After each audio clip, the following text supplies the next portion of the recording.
From the heart of Bed Stuy, W-E-L-O-V-E. Alright, I am Spec Boogie. I'm MC from Brooklyn, New York by way of Bed Stuy section of Brooklyn. I'm right now in London on the first night of my European tour. First night of my first tour in Europe. I had an older cousin in Brooklyn, my cousin Glenn. He was the neighborhood DJ. He was the neighborhood hip hop DJ. Like down the block there was a reggae DJ. He was the hip hop DJ in the neighborhood, so I'd go to his house all the time and just watch him spin records, you know. He'd like put me on all the new shit, and then he'd ask me like, yo, write a rhyme, you know. So I tried to start that, and that was terrible. But then until I got maybe like the junior high, and one of my classmates actually sat me down and taught me how to write bars, like bar for bar. First day, lunchroom, I did a little freestyle for the rest of the week. Yo, I heard you killed it at lunch, yo, I heard you da-da-da. So I was like, all right. I think I found something. I think I found my niche, you know? So that was my little niche in school. After a while, I only went to school just to rap. Like me growing up, I was never the tough guy. I was never the thug. I was never the drug dealer. All my friends was, but I wasn't. And I didn't pretend to be. And it was cool because of that. You know what I mean? Like I got this rhyme. I say, I run with dudes who are proud to have been in prison, but even prouder to have kept me out of that position. You know what I mean? I would hang out in the corners. They would be selling their drugs. I'd be writing on the wall. You know what I mean? They see the cops coming, yo, go home. You know, we don't want you to get caught up in this shit we getting caught up in because you're not about that. Yeah. And because I was honest with myself and them about it, it was all love. I was their friend, I was their cousin, I was their family. You know what I mean? I grew up with these guys since I was a little kid.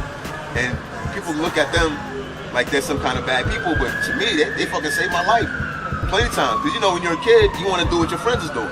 And they looked at me like, yo, I'm doing what I'm doing. You can draw, you got something, you have talent, you have something I don't have. So they nurtured me.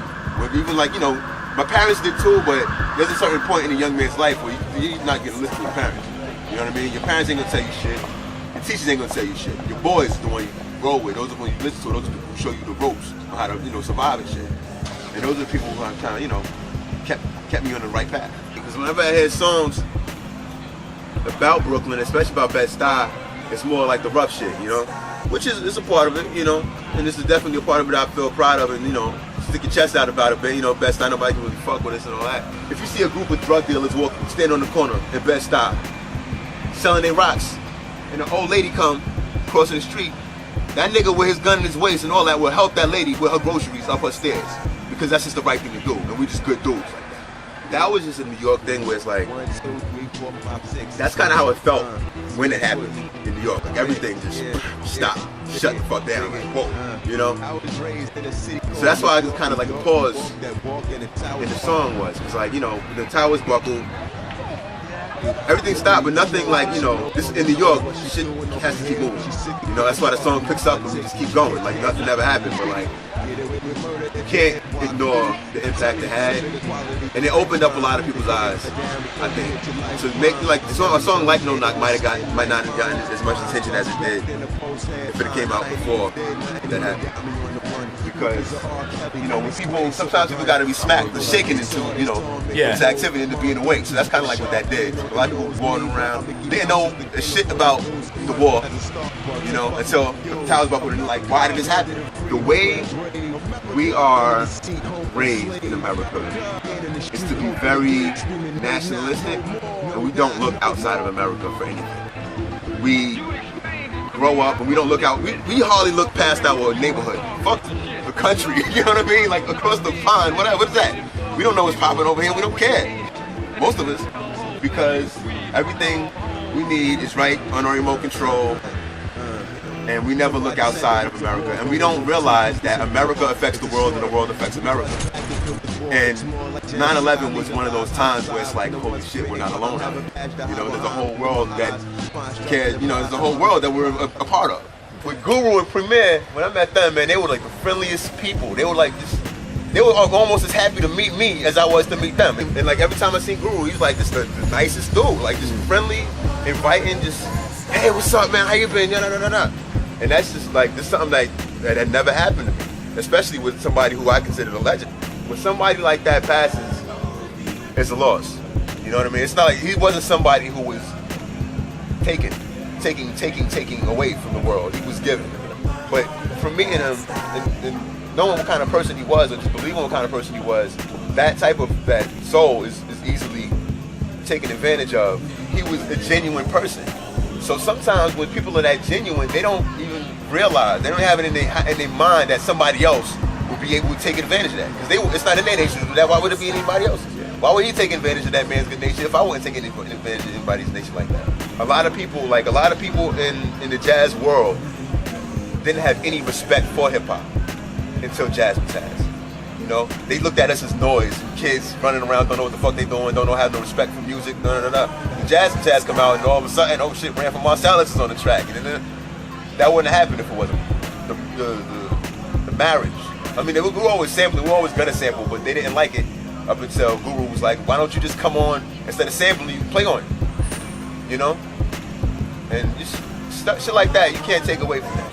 You know, he's gonna be here forever just because of that. And because I couldn't afford a video, I just took a movie and just chopped it up and did that. So I'm like, oh, it'd be cool if I did a whole project with that. So that's pretty much what it was. At first it was called Summer Movie Season. When my homeboy Natural was like, yo, you should call it Specflix. So I was like, all right, cool, it's Specflix. You know, and that's pretty much how that came about. One thing about Specflix that I didn't really consider at the time was how it would come across live. And I did it for the first time at this spot called Some Folks. Props to Wyatt Sinak.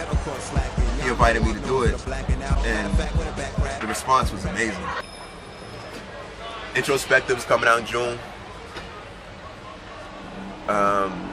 Bed Stuy's on it. From the heart of Bed Stuy, Boogie. W-E-L-O-V-E. Yup, you heard all about round here. If you didn't, you should listen to the accent, cognac scent bent, giving you the straight dope. Take notes to stay close and make dope stack. Either you're a leader or a sheep in a herd. Either words, dog, put them on everything I love. So hear ye, hear me, keep pace to a beat. From the heart of Bed Stuy. I call it a night when I heard sirens. Next morning, heard lies in the broadcast. The forecast called for sunshine, but I'm in gloom, sitting in the suit, headed for a hearing. Call my people evil, I ain't trying to hear it. See it, speak it. I see love long as I bleed love. From the heart of Bed Stuy. Come on, Bed Stuy, get fly, get 'em high, do or die. The wrong one you try, the right one you trying to find. L-O-V-E. Bed Stuy, get fly, get 'em high, do or die. Get yours, I'ma get mine designed. From the heart of Bed Stuy. As well as, let's see, YG, Von P from Tanya Morgan, Digo, Nikki from Heavy is on the album, Peter Hadar is on the album, Tanya Morgan, Von P from Tanya Morgan does a lot of the beats. He's like my ace. He's like one of the most slept on producers I think right now. I'm also working on something with my homeboy, Digo from 2000 Black, Silhouette Brown, For Hero. Tentatively it's called Root for the Villains. Me and him being the villains, like, because we were having a conversation about movies, and we realized we just always root for the villain in the movie. So I was like, that makes a cool title, Root for the Villain. So we're working on that. He has production on my debut album as well.